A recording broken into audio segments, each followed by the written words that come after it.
Alright, time to get back at it. Just doing this off the top of my head. Probably better have a reference, but this isn't the. Looking up, I saw like a reference of a hammer with a few kind of squares right here, spikes type of thing. I'm gonna try that. Those are kind of things.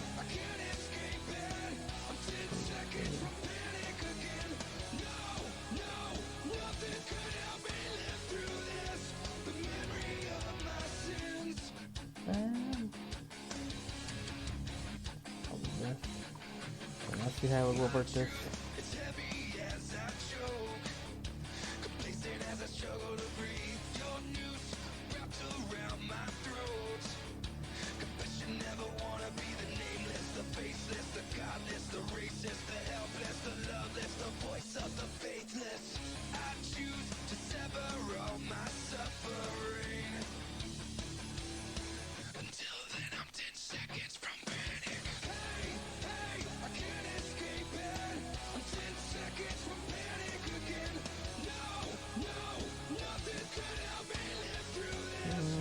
Kind of what I'm after.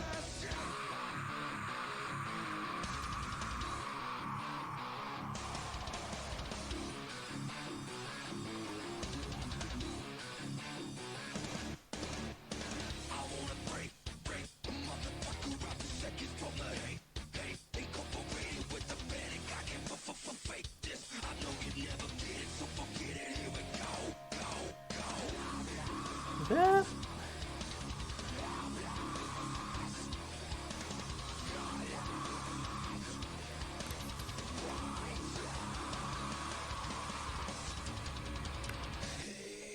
Damn, I'm actually kind of happy with that. Actually, I didn't think it would come out that well.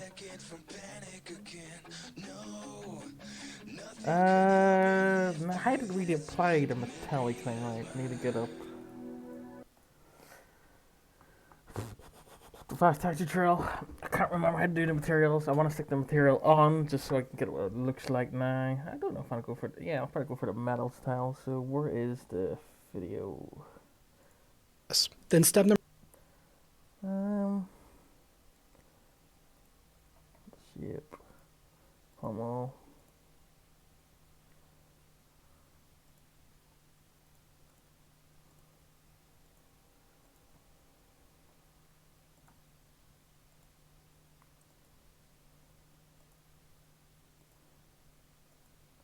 I'm going to select the blade object in my 3D view. Now, Let's do this.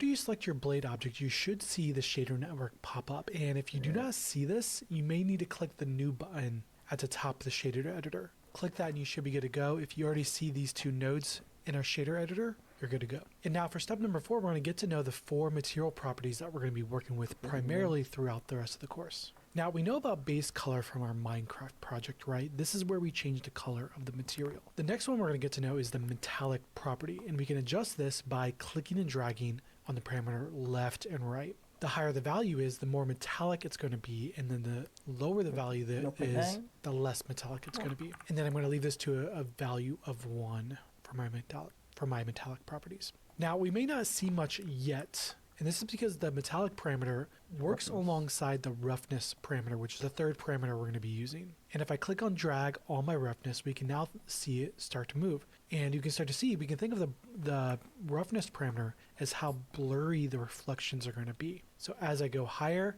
the reflections get more blurry. Then as I go lower, the reflections are going to be a lot more clear. And then I'm going to leave this on a value of somewhere around 0.1, so very low. Again, that's 0.1. Great, and now we can orbit around and we can see that our blade is now feeling much more believable. It's feeling much more metallic. And then the last parameter we're going to get to know is the emission, and we're going to get to know the emission a bit later when we start working on our rooms. And that's the initial setup, and we're going to continue to build out our network in the next chapter. So the question now becomes, how do we go from a basic metallic shader to our complex shader network with all the scratches, the glowing runes, and all the fancy stuff happening? Our shader network right now looks something like this, just 2 nodes, very simple. And by the time we're done, we're going to end up with a much larger shader network, which can be a bit intimidating at first. So what is all this stuff and how do we get there? And that brings us to our goal for this chapter, which is demystifying shader networks. This chapter will be an explanation, so sit back and relax and we'll get hands-on again in the next chapter. We can break down a shader network into 3 parts: nodes, properties, and connections. Our nodes are similar to objects when we model. They're just starting points for what we're creating. Our properties are how we modify those nodes. So instead of edit mode for our objects while we're modeling, we have parameters to adjust within our nodes. Then we have connections to be able to connect all of them together to do a lot of really creative stuff. But the question then becomes, what do we connect to what? What works with what? Generally speaking, we have 3 different categories when we're talking about different shader nodes. The first one is our output, and that's going to be our easiest one. All we need to know about the output nodes is that this is how we tell Blender what node is going to be the last node within our shader network. This is the node that connects to the actual object in our 3D view. Next, we have our shader nodes. These are the nodes that have parameters for controlling things like color, reflectivity, whether or not it looks like metal, whether or not it looks like glass. These are our shader properties. The last category we have our shader input nodes. Now, what all can we do with our shader input nodes? The most important one is, generally speaking, is going to be the image. So why is this happening? And into our textures folder, and then we're going to locate. Our goal now is to apply our scratches texture onto our blade, and we're going to do so with the help of using image projections. For step number 1, we're going to import our scratches texture. And again, downloads are below the video. We'll jump into our textures folder, and then we're going to locate our scratches image texture. Then we'll... Okay, now see if we can remember how to do this part. It's just straightforward. Downloads for 2 textures. Scratches 1, I'll just click and drag it in. No, that's chord, wrong one. Yep. While my blade is still selected, hit a wall and then I'm going to type in mapping. Before we need to set up our map. So it was mapping again, and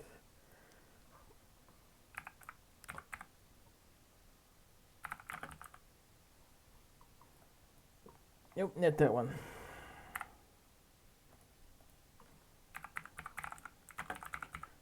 Coordinate. Well, that one's obvious, goes into there.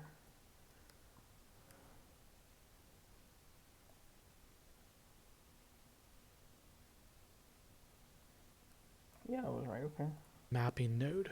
Top of our mapping node, we have our type. We want to change this to a texture, the second option to the top. This just tells Blender that all of the parameters that below that we'll be working with an image texture. Then we're going to set our scale value to a value of 3 in X, Y, and Z. Great, and there we go. Now we see that our scratches are much, much more visible. Now, the scratches still aren't quite right. They're still stretched a little bit. And for step number 5, we need to apply scale on our blade object.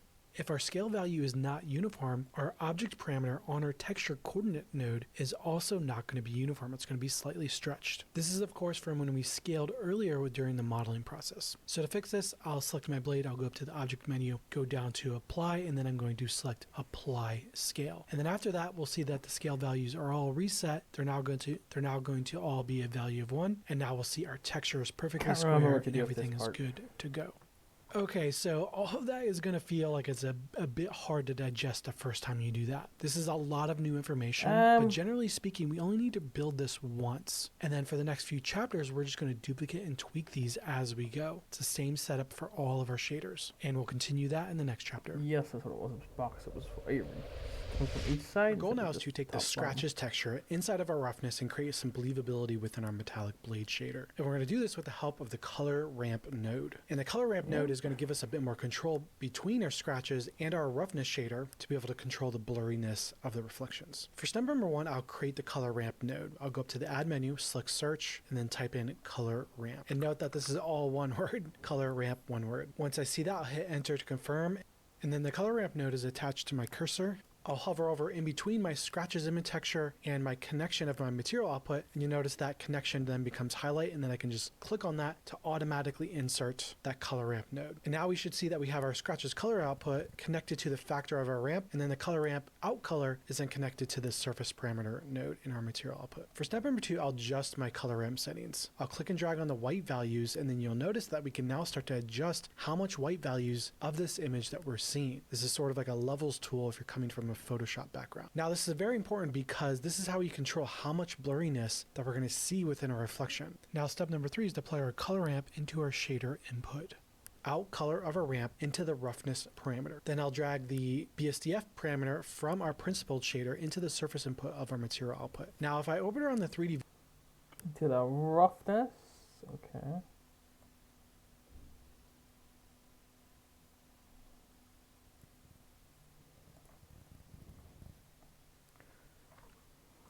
view, we can start to see that we start to have some kind of scratches happening within the reflections, but it's not enough. And then step number 4, final tweaks, move the white handle down. Then I'll drag the white value to the left a little bit, and I'll do that until I start to notice that we get some roughness happening within our reflection. This is very similar to when we adjusted the roughness parameter earlier in the shader itself to make it more blurry, but now we have the ability to do this with our scratches texture. Adding more white simply means we're pushing it more towards a value of 1, and a value of 1 means more roughness. Great, and so this is where I'm going to leave off, and you'll notice a little bit of tweaking goes a very long way.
That's it.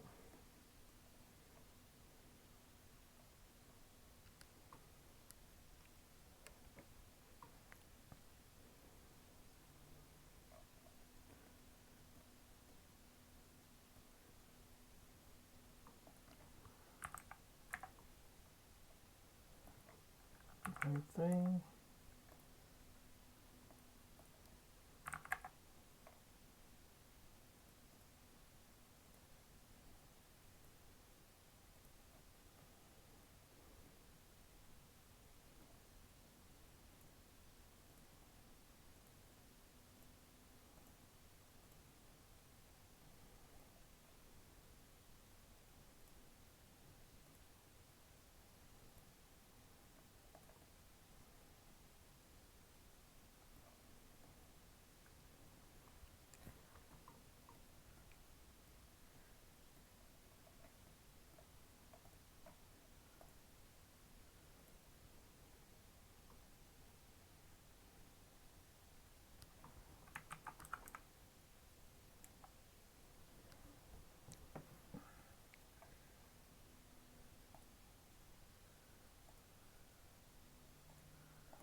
It's a very, very common technique that I find myself doing to nearly all of my metallic shaders. And we're going to continue building our shaders out in the next chapter. The goal now is to duplicate our blade shader down to the guard, and we're going to implement a new image projection type called box projections. For step number 1, I'm going to rename our material. I'll make sure I have my blade selected. I'll click where it says material. Material is our default name that Blender gives us for our material. I'll highlight that and then change that to. And now all these edits that we're going to apply inside, select my guard, and then we should see the shader editor goes blank. I'll select my material browser, and then I'm going to choose a blade material. So we're assigning the same material. We're going to use it as a preset for this material. Great. And now we're going to see in our viewport that the material is now assigned. Then I'll click the duplicate material button to the right of our material name, 3 buttons over. It's going to be the double stacked paper icon. Once we click that, we can now see that our material name was automatically renamed to blade.001. That's how we know the material has been duplicated. And now all these edits that we're going to apply inside of this material is not going to be affected on the original blade material. Then I'll just rename this to guard, and then we're ready to start modifying our material. Now we notice that we have a problem. The shader doesn't appear to be working on the guard, right? The scratches are now broken. They look stretched on this much depth. It's a 3-directional. It's the base color parameter. I'll go inside my principled BSDF. I'll click on my base color parameter, and then I should get my color wheel pop up. The value I'm going to use is a value of 0.08 in the hue, 0.6 in the saturation, and then 0.3 in the value. Again, all these values came from when I prepped the lecture. If you'd like to set these manually using the color wheel, feel free. But the end result is just a brownish, goldish shade. And then for our final Yes, 0.08 would be a good idea, wouldn't it? step number 6 will adjust the scale of our mapping node. As we can see that the size of the scratches on the guard make it feel a bit low res. So we can change the scale values to a value of 2 on our mapping node in X, Y, and Z coordinates. And there we go. We should now see that the scratch texture looks a lot more high resolution. And then we'll continue working on our shade.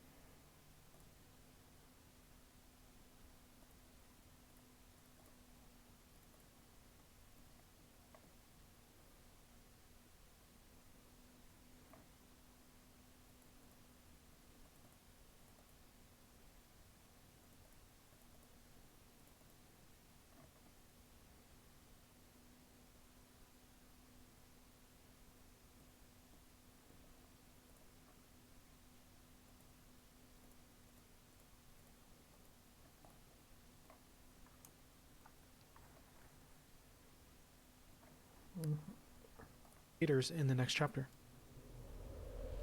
Rename this to handle. Now we are free to customize this material without interfering with the original blade material. Then step number 2, we need to reset, rename them. Click the double stacked paper icon, 3rd button to the right of the name, click that, and once we see the new material name is blade.001, I'll then rename this to handle. Now we are free to customize this material without interfering with the original blade material. Then step number 2, we need to reset a few of the parameters that we are no longer going to use within the shader. I'm going to delete the image texture and the color ramp node first. I'll select both of those, then I'll hit X for delete. Then on our principled BSDF, we're now going to set the metallic value back to a value of 0 to make it non-metallic. Then I'm going to bring the specular blade material. Then we should see our blade materials now assigned on our handle in the 3D view. Then after that, we need to duplicate and rename this material. So I'll click the double stacked paper icon, 3rd button to the right of the name, click that, and once we see the new material name is blade.001, I'll then rename this to handle. Now we are free to customize this material without interfering with the original blade material. Then step number 2, we need to reset a few of the parameters that we are no longer going to use within the shader. I'm going to delete the image texture and the color ramp node first. I'll select both of those, then I'll hit X for delete. Then on our principled BSDF, we're now going to set the metallic value back to a value of 0 to make it delete the image texture and the color ramp node first. I'll select both of those, then I'll hit X for delete. Then on our principled BSDF, we're now going to set the metallic value back to a value of 0 to make it non-metallic. Then I'm going to bring the specular value down to a value of 0. This will completely turn off the reflections from our shader. Great, and once we have that, we're ready for step number 3, and that's going to be to bring in our leather cord image texture and assign that. I'll go back to the downloads, the same downloads we've been BSDF. We're now going to set the metallic value back to a value of 0 to make it non-metallic. Then I'm going to bring the specular value down to a value of 0. This will completely turn off the reflections from our shader. Great, and once we have that, we're ready for step number 3, and that's going to be to bring in our leather cord image texture and assign that. I'll go back to the downloads, the same downloads we've been working with, and then I'll go into my textures. I'm trying to find a wood texture.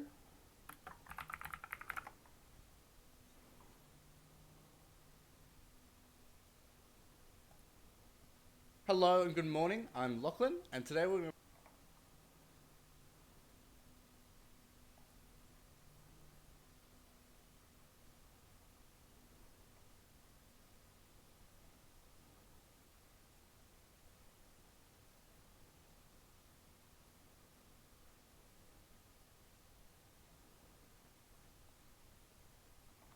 A lot of good comments on that one. Was kind of just hoping for texture.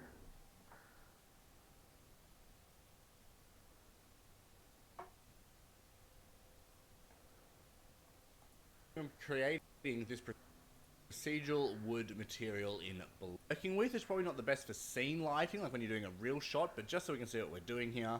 And then also, I've got in the Artist Workshop HDRI, and that's from Polyhaven. I'll link it down below, and that's going to help us fill in all the shadows. So with all that lighting out of the way, first of all, makes it bigger into our color. You can press F, little Y factor is the Shift A. Yeah, I'll save that and work on it later.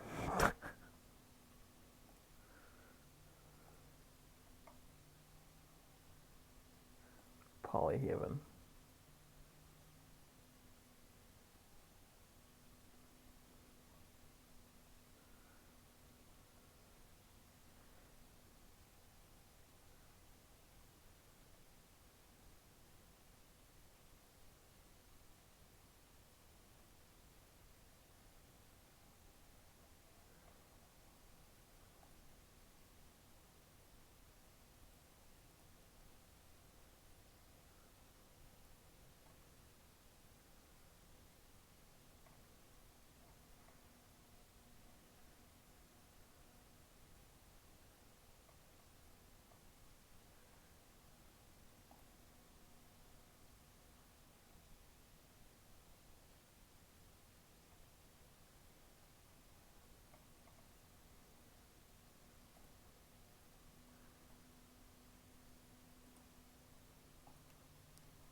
Right. Get this material, see how it works.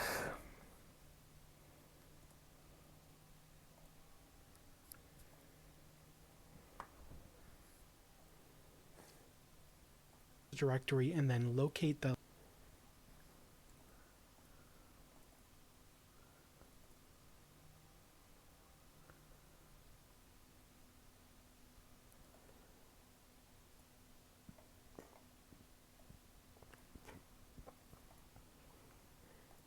leather cord image texture. I'll drag and drop that into my shader and place it in between our mapping node and our principled BSDF. I'll then connect the out vector of our mapping node into the vector of our image texture, then the out color of our image texture into the base color of our parameter of our principled BSDF. And there we go. Now we should start to see that we're starting to get something happen on our material. Now for step number 4, we need to set up the rotation settings of our mapping node to orient. Object, apply.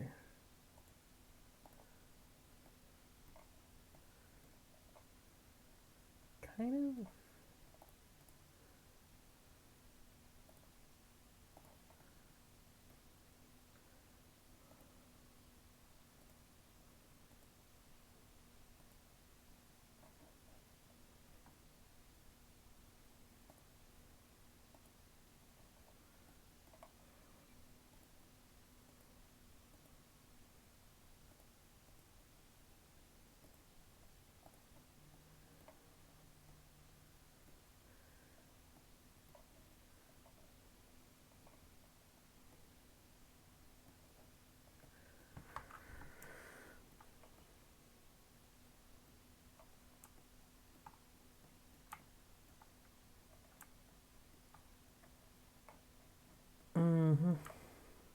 I need to make it a bit bigger so they.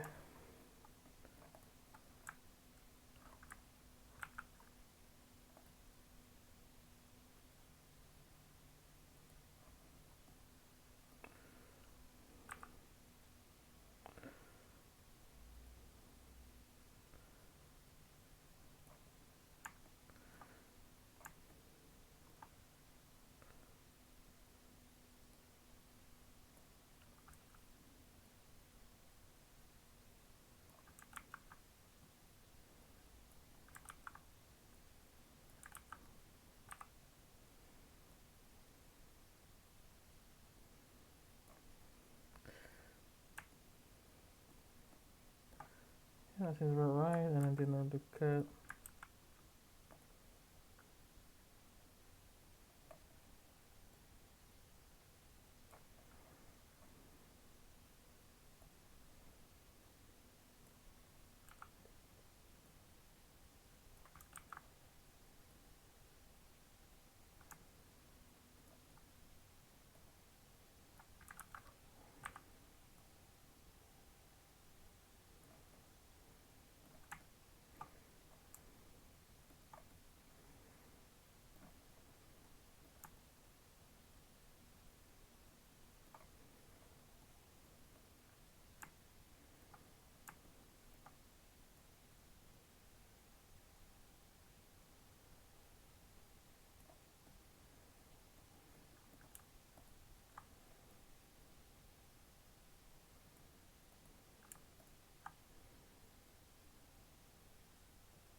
Does it look right? A little bit bigger.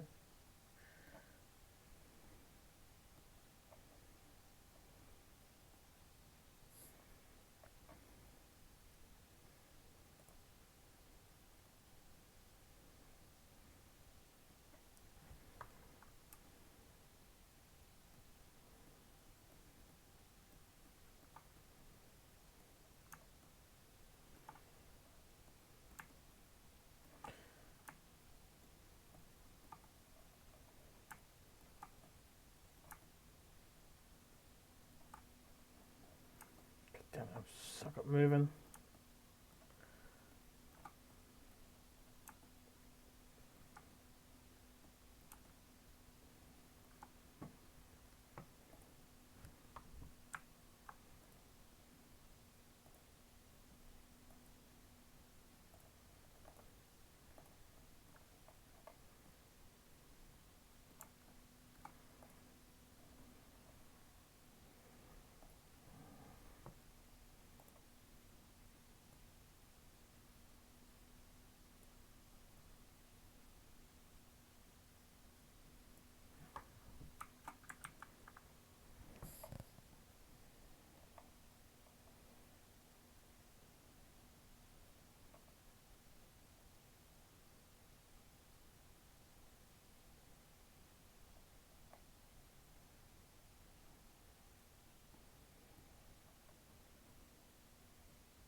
Forgetting about the shades move there.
Let me get like a long axe. I'm gonna be small hammer now.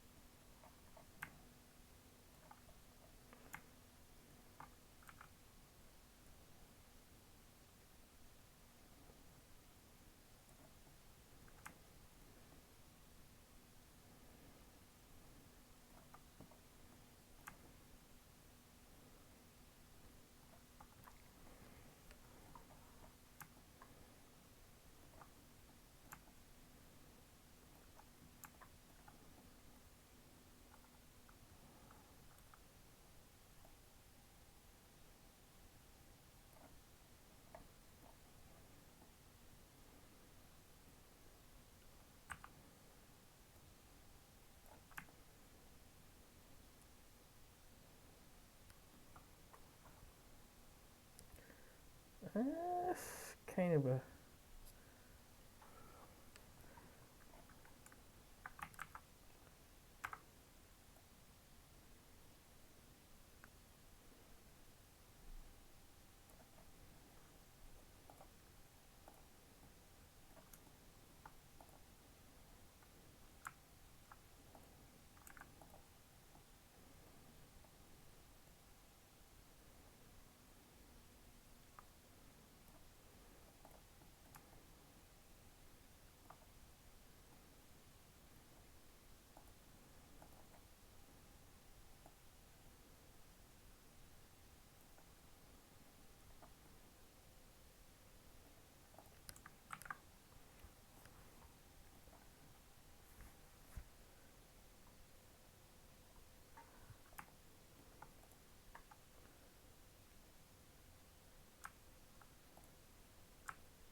Besides, it's supposed to be chunkier.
Take that.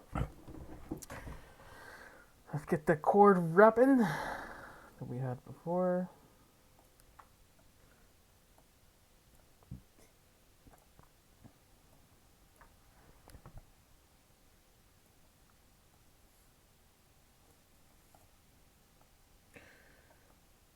You've got to rotate it, the thing a certain way. I can't remember how to do that. Let's go back to video. The texture in the right direction. But at this point, when we look at these values, which XYZ value on the rotation are we supposed to actually use? And if you're looking at this and you think you have no idea, that is perfectly normal. Before we do anything, we just want to apply the scale and the rotation values. In our object properties, you'll see that the rotation value is currently set to 90 degrees. And this is not inherently bad, but it does make the rotation within our mapping node much more confusing, since we're now going to be trying to rotate on top of an already existing rotate value, which is just terribly confusing. So I'll select my handle, I'll go back up to my object menu, I'll go down to apply, and then I'm going to apply rotation. And just a general note here, in this specific example, we're going to apply rotation, not apply scale like we've been using. And there we go. Now our rotation values should be set all to a value of 0 in X, Y, and Z. Now we're going to do the same for this scale as well. So we'll go up to our object menu, go back to apply, and then apply scale. And then once you do that, we should now see that our scale value is now again a uniform scale 1, 1, 1. So we're not going to have any unwanted stretching happening. Now, which rotation value do we want to adjust? A good tip that I like to do in these cases is jump into my rotation tool inside of my 3D viewport. Here I can test out the rotation and figure out which direction I want to go. In this case, you'll notice if I rotate using the blue handle, I am now mimicking the direction I want my texture to rotate.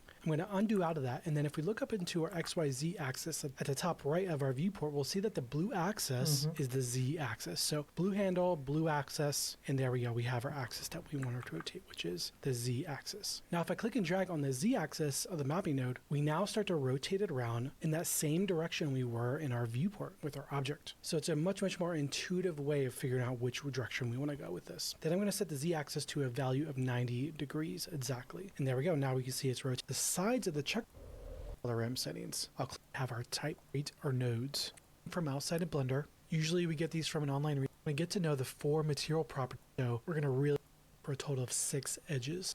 Axis is set to X, which now I want to jump back and handle to create that. And now you can see that we You know what? I'm actually gonna add the pommel from the sword onto the bottom of that as well because it was kind of good. So edit mode, grab this, push it in. Long grab, I don't know.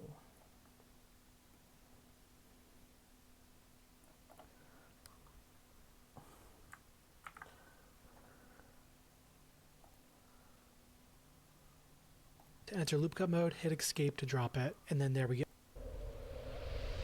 And of course, just to get it to what is all this? For step number 3, we're going to add a star-shaped tip to this object. To do so, I'm going to jump in vert selection mode by hitting 1 on the keyboard, and then I'm going to shift select every other vertice on the very end of the cylinder. So I'll shift select, then I'll go around skipping every other vert, and then after I've completed the selection, I'll orbit around and Our goal now is to model at the very tip of the, if you want to get the exact same result I have, go ahead and set those values. Then for step number 2, we need to taper back on the shape to drop it on it, and that's going to perfectly drop. See that we have the edge going all the way around, selected. Then step number 2, we need to add in our edge crease, the same way we did it for the guard. So I'll go up to my edge menu, then I'll go about halfway down and then select edge crease. And then again, immediately after, don't click anything. We need to move our mouse upward. Edge crease. I knew there was something I was forgetting. Let me see if it makes a difference up here.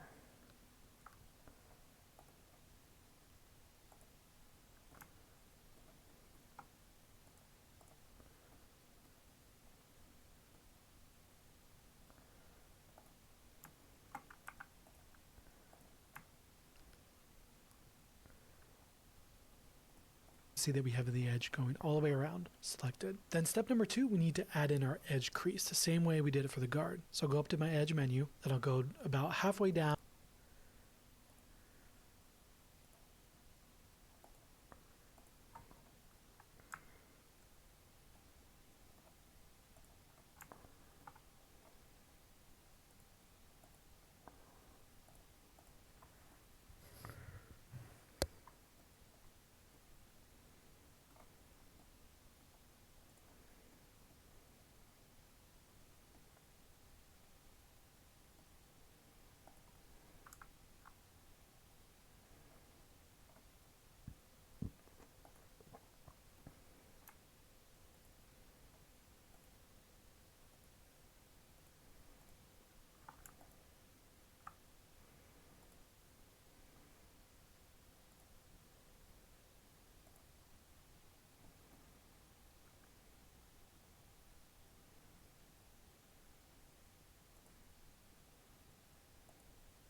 And then select edge crease. And then again, immediately after, don't click anything. We need to move our mouse upwards to increase the strength of the edge crease, and you'll see that in the top left of your viewport. Move your mouse until you see the top left value reach a value of 1, or your edges have turned completely purple. Then after that, we should then just click on our mouse to drop that in. Now we should see that our edges are now purple in the center. Then for step number 3, we need to add in our subdivision surface modifier. Go to the wrench icon, go to the modifiers panel. We'll select add modifiers, then second column, fifth one from the bottom, select subdivision surface, same workflow that we've been doing. And then I'll disable in edit mode, and then I'm going to set both my viewport levels and my render levels to a value of 2. And that's that. And then I'll just jump, make sure I'm back in object mode to be able to see this. And we can see, of course, the surface still.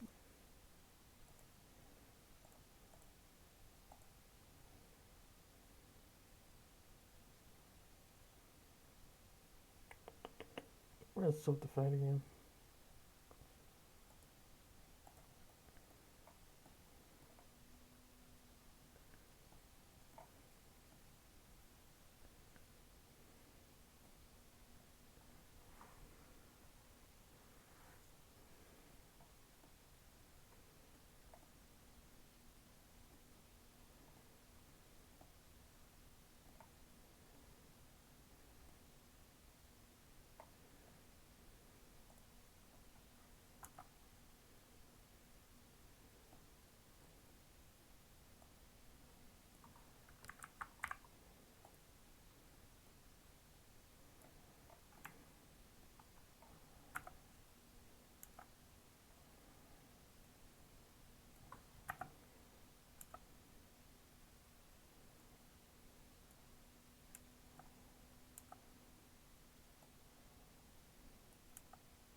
Doesn't look right.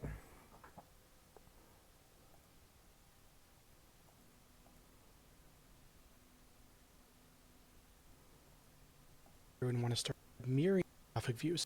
In our mesh subnode, we'll find a lot of different the first edge and then continue on with the rest of the edges. And then shift select the second, and then I'm going to go all the way around, shift selecting.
Alright. I think I have screwed up somewhere here.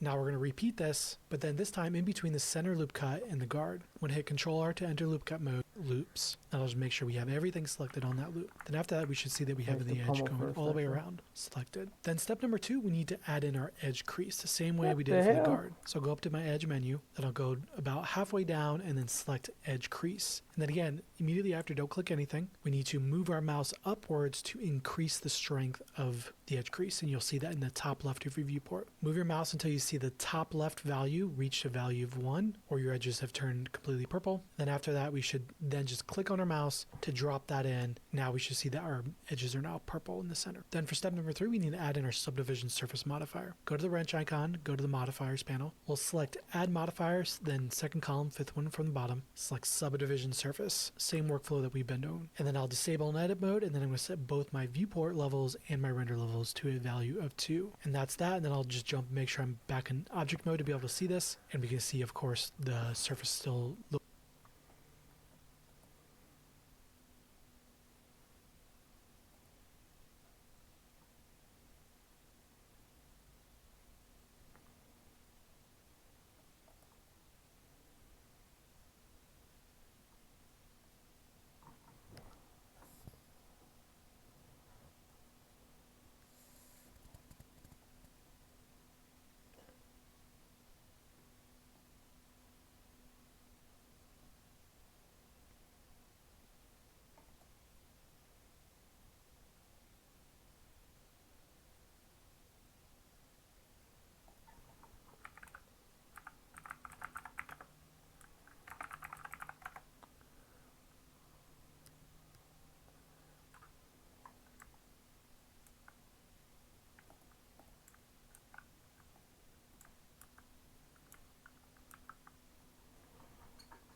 So for me to do the subdivider, I would have to extrude. Leave it, and then other mode, Control 2 for subdivision of 2.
Um, there's a way to get this show just the actual object you're working on, so that way I could try and add a inset and an extra thing there to try and so it doesn't make a freaking point at the end if I had to subdivide. But I don't know how to do that, so that'll be something else I need to figure out next time.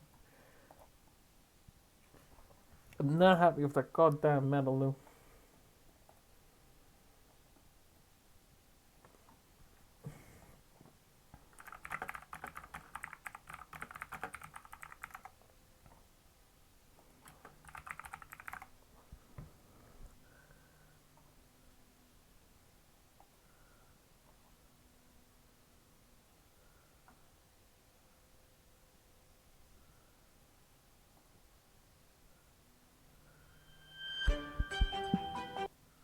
Might as well make sure you've got loop tools enabled as well. So here are the texture maps that I downloaded. The cube is centered on the handle because that's the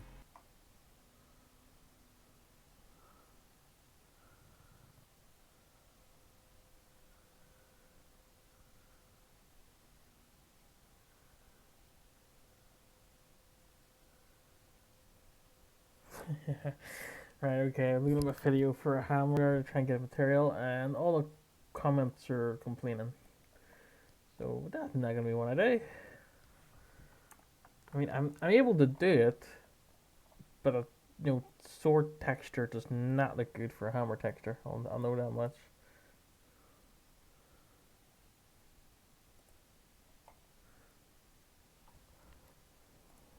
Looks bumpy, so we need to shade smooth. So I'll right click, shade smooth all the way to the top. And again, to be able to shade smooth, we need to do this in object mode, not edit mode. Great, and that's a wrap for the Edit mode here now. Got to put Adam.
I don't like the fact it looks better, like the black style than the other style. Why is that freaking?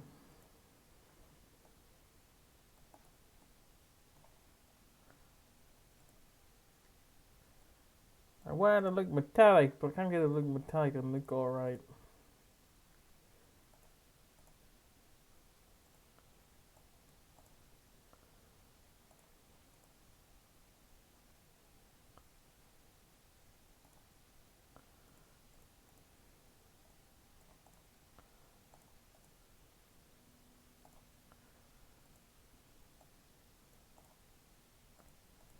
Eh.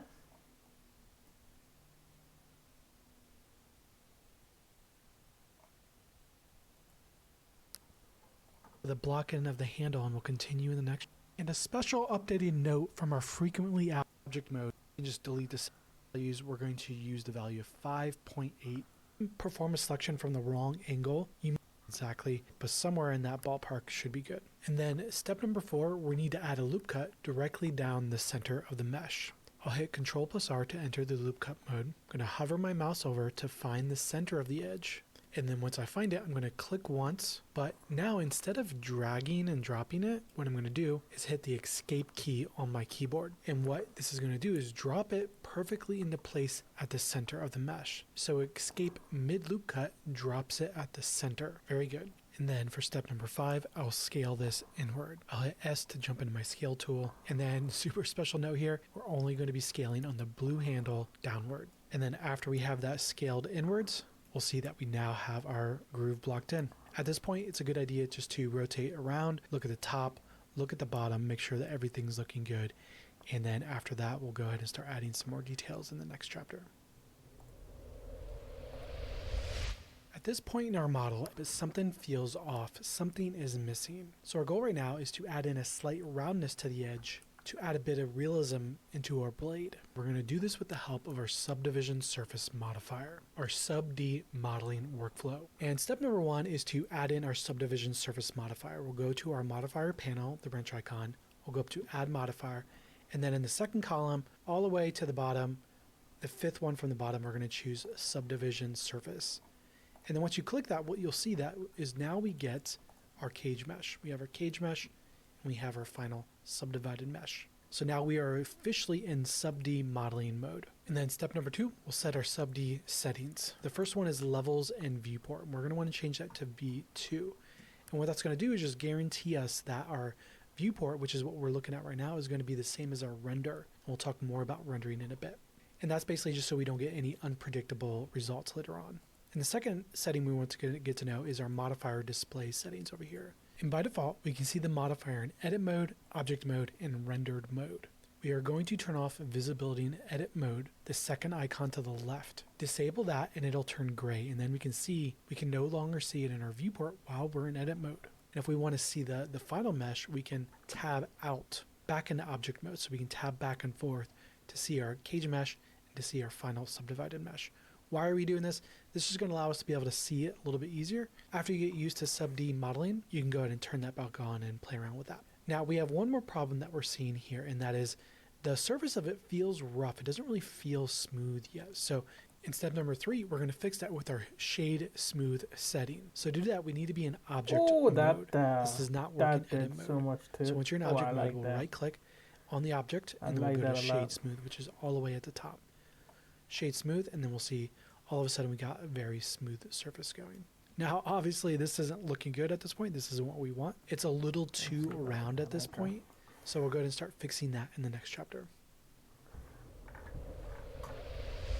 Our goal now is to fix the cage mesh so that our subdivision modifier can function correctly. For step number 1, we need to delete the entire back faces. While I'm in object mode, I'm going to... That's the render like now. Is that what it was? The render still looks like a piece of crap.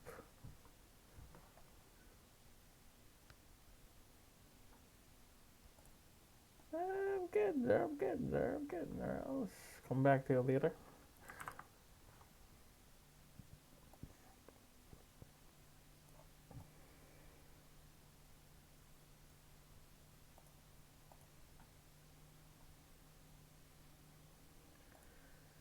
Okay, see it there. Quite. Anyway, that was an hour? Anyway, I'll come back to it maybe later.